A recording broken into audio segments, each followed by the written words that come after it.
morning, I'm Chris Veach and welcome to Charting the Markets on IG Live. And it's the beginning of the busy part of the week for markets. Today's US CPI decision is the first of the really big events, although we've already had UK employment data this morning, which the main takeaway from that is showing that rise in UK wages, a strong wage growth across the board there for the UK, potentially driving yet another rise in the banking and interest rate, or pushing them towards further hiking, really. So that has seen little impact really in the pound, I think, because the market is beginning to fret about how far the Bank of England can push rate rises without driving the UK economy into recession once again. So those fears are coming back a bit.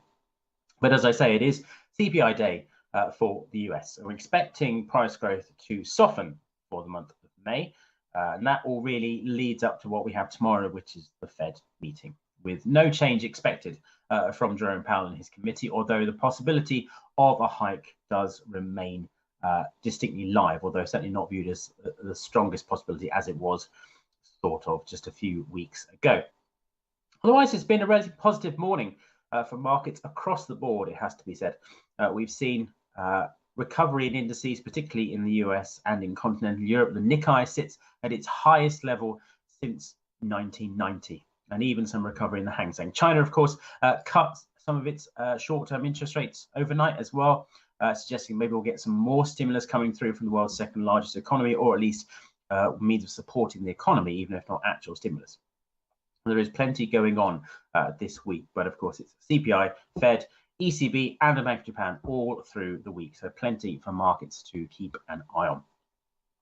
Starting with the indices, beginning with FTSE 100, currently trading at 75.89, and this is one index that's really been left out of the party over the past few days, certainly. Indeed, actually, if you looked at, if you compared the FTSE to the Nasdaq, the S&P, the Nikkei, even the Dow, quite the laggard in US markets, the FTSE is just quite a miserable performer, oddly back to form here for the UK index.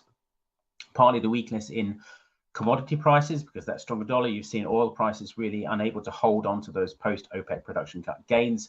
So that's hobbling things quite a bit. And what we've seen for the FTSE 100 so far this morning is similar to what we had yesterday, which was a push towards 7,600, but unable to hold the highs. Of course, it's early days in today's session, so things could change, and there's an understandable amount of nervousness across all markets ahead of that CPI decision. And it's certainly notable for the moment that we're just not able to really make headway above 7,600. I should think if you're looking at maybe trend lines to watch, the fact that you've got trend line resistance here potentially mitigating against any longer term move higher, at least for the time being. You could see perhaps a move towards 76.50 in the short term as an initial target for the index. That's where the gains in late May and indeed the first part of June also faltered. So there's an interesting first level to watch, 76.50. That was also an area. Again, I'm very big on the idea that you don't look at exact lines of support and resistance, but rough areas. It's certainly interesting that this zone around 76.50, just above and below that level, has been an area of contention for the buyers and sellers since the middle of March. It tried to rally during its drop in mid-March around the banking crisis. If you cast your mind back that far, it stalled a little bit around there and found support around 76.50 on the way up in April. And then if you look over the past month or so, it's been an interesting area where buyers and sellers have really come to blows and buyers unable to drive this one much higher above that level over the past month. And that's definitely something to watch if and when the index gets back there. And then that takes us on to trendline support. Obviously, we're still holding above the 200-day moving average, which in itself is a positive sign. The index has rallied off last week's lows, but it is certainly looking like a much harder sell for this market in terms of arguing for a trend line, I think, at this point in time, an uptrend rather, at this point in time, because of the way we've seen a lower high, indeed another lower high here, another lower high if you want to argue for that one at the beginning of June as well. So a lot to be done for the index to really move on. The bulls probably do still just about have the upper hand here, but I think they'd like to see it above 76.50 and above this sort of trend line resistance area to really rest easy and suggest that maybe we're in for another attempt to push back towards at least the late April, early May highs, if not on from there. Looking at the DAX, very different story, of course. Uptrend solidly in place. We saw that record high, I think, just about in the middle of May, and we then dropped back towards the 50-day moving average, just a kind of normal pullback. It wasn't particularly dramatic that you see in these kind of uptrends. And then over the past 2 weeks, we're back above the 50-day. Strong move high yesterday, taking us back above 16,000 once again, and then giving us a bit more impetus. You've had a bullish MACD crossover here, which mirrors the last one we saw in the middle of May, and indeed that's probably the most interesting one we've seen since the middle of April, early April really, in this index. So very much the case that the buyers really in charge. You can't argue for this being an uptrend. You can't argue against this being an uptrend. I think it has to be said. Here's where you are seeing the strength. And as a lot of traders in the past have said, when you're looking for things to buy, you buy the things that are showing the greatest strength and you sell the things that are showing the greatest weakness. In this case, the DAX versus the FTSE is showing a lot of strength. And so that takes us on back towards 16,300 over the course of time. And the bullish view in the short term is firmly there, just the medium term view is still firmly bullish. The short term view would turn bearish, I think, if you did drop below 15,700, but that's a big area to watch.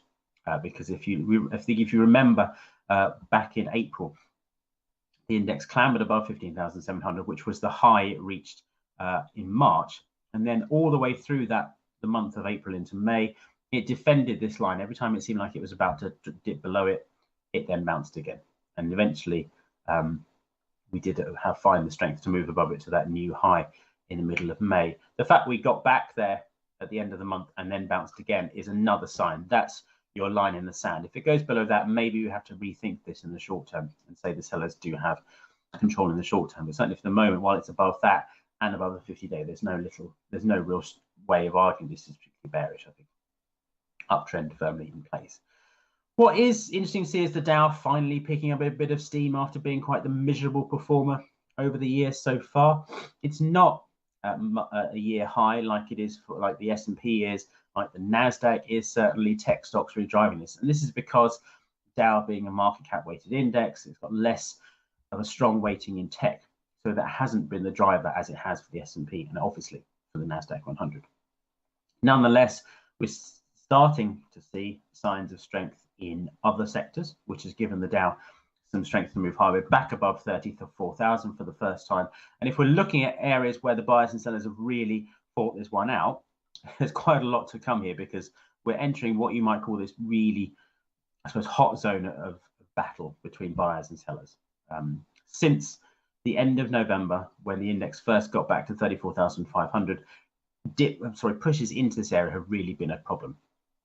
In December, I think that was the US CPI day, we did rally impressively 34,934, but then dropped back again and slumped over the next week before clambering higher. But every time we've gone into this zone around 34,300, remember for the Dow, of course, yes, it's a wide zone of about 600 points, but percentage wise, that's about 2%, really, I think, for the ease of argument. So it's not really too much of a stretch to imagine that there will be some tough times getting on through this area, and you might see volatility increase conveniently just as we get to CPI and the Fed. So that's something to bear in mind as we head into these meetings. But a good recovery here. We're back above the 50-day. We've got a rising MACD for the first time since the middle of April, so the beginning of April. So that's supporting the index in so many ways. If you look at the hourly time frame, there's a definite uptrend there, very strong there. Short-term weakness coming through, but buyers stepping in. So they do have the upper hand once again. It's just notable that this is the index out of the big three, if you like, of those particular IG clients, the S&P, the Nasdaq, and the Dow in the US. Those are the most popular indices for the US. This is the one that's perhaps the weakest, but it's notable that maybe it's finally showing signs of strength, even if, as I say, we get into this big zone of it's going to be hotly contested between the buyers and the sellers. We're seeing fresh strength in Eurodollar this morning ahead of what is a busy week for FX markets, as well as, if it needs saying, US CPI, the Fed, and the ECB. So this currency pair is going to be a definite one to watch. Of course, it's the biggest component of the dollar index as well, so that will be a key driver here. Signs of euro strength coming through. We're back above 107, heading back towards the 100-day moving average. And it looks like we have got another higher low being formed here in the uptrend. So we had a new higher high here, pullback, has finally come to rest around 107. And as you can see, it's never elegant, particularly in markets, when you reach a low or indeed a high. you tend to see the buyers and sellers really battling out. As you look how the market moves from one phase to another here, straight down, more or less, sellers firmly in charge. Here, buyers and sellers really fighting it out, just as they did in February and March, and then it moves higher. But it looks like the buyers have emerged victorious from this, and that maybe sets us on course for a pushback to 110. It has to be said, though, can't be stressed enough, that the ECB, Fed meeting, and the CPI, if you go backwards through the week just for a change, they are going to cause plenty of volatility here. So be careful in this one if you are trading it. Yes, it's formed a higher low, but you could expect to get thrown around in this one quite a bit this week. So just be careful of that. For the pound against the dollar, again, it has actually moved higher in the wake of that data this morning for the UK economy. Nonetheless, though, it's still quite a concern, I think, with what the Bank of England will have to do. But the market clearly thinks that we'll see more hikes from Bank of England. That's driven the pound higher against the dollar because they think the Fed will pause this time around. It might hike in July, but it may well be that the Fed brings its hiking campaign to a conclusion over the next 2 months. So that's one thing to watch. Back above the 50-day moving average once again here, really solidifying this move. And again, here's this higher low. We dipped towards the 100-day moving average. The price has then recovered.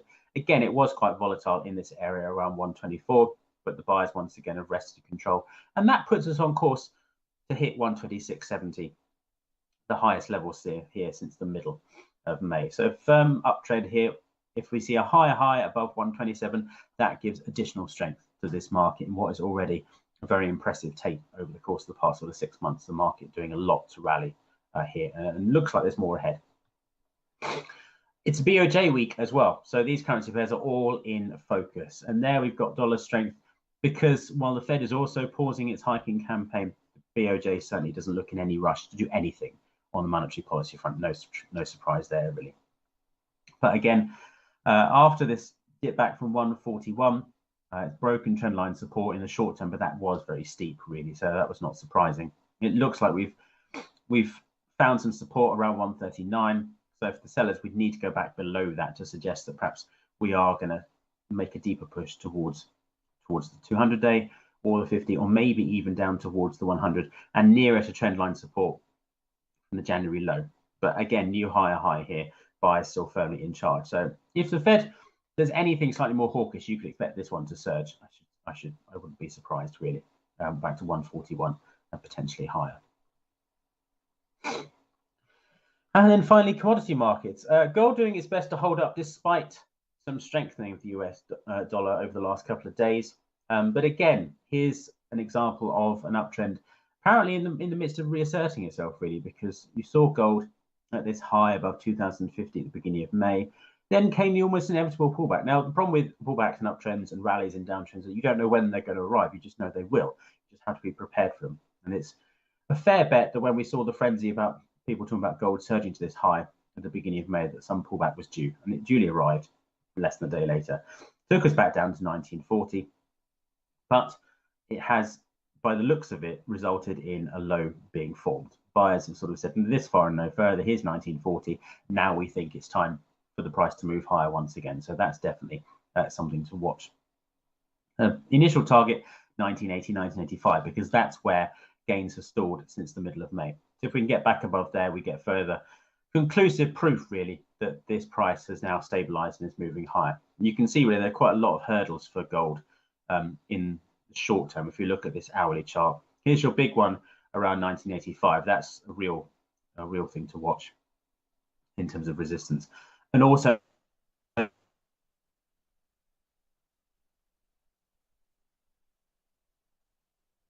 nice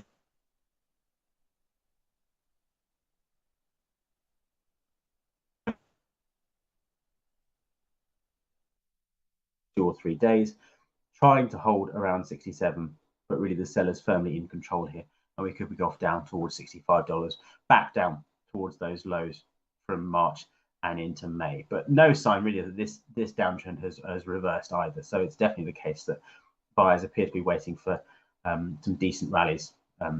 Sellers appear to be waiting for decent rallies to sort of step in and sell. But I think for the time being, while the price remains below $73.50 and $74 a barrel, there's no real chance of any kind of sustained upside coming through for this price either.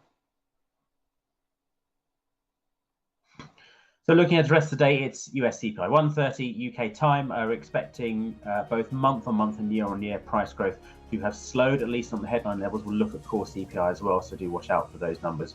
Expect some volatility around that and into the US Open. As if that wasn't enough, of course, Fed tomorrow, ECB on Thursday, and Bank of Japan early Friday morning. So plenty to watch out for this week from markets. So betting another slightly positive open on the Dow after a strong day yesterday, but really I think markets now just waiting to see how US CPI plays out. So do keep that in mind as we near the 130 mark. But that's it for me. Thank you for joining us.